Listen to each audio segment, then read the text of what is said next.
Alhamdulillahirobbilalamin. Wassalatu ala asyrofil anbiya. Setelah sebelumnya 11 orang warga Prabu Muli dinyatakan sembuh, hari ini kembali 2 pasien yang juga suami istri asal Desa Karya Mulia, Kecamatan Rambang Kapak Tengah, Prabu Muli sembuh dari COVID-19, sekaligus membuat Kota Nanas menjadi 0 kasus.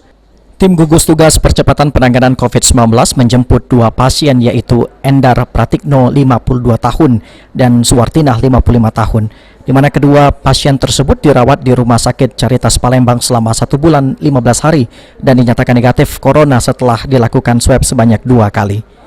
Alhamdulillah, syukur siang hari ini kita menjemput lagi 2 warga kita yang beralamat di Desa Karya Mulia, yang mana kurang lebih 1,5 bulan dirawat di Rumah Sakit Caritas ini karena mengidap virus corona 19, dan alhamdulillah hari ini bisa pulang dan dinyatakan sembuh dari virus corona setelah menjalani swab sebanyak 2 kali dengan hasil negatif.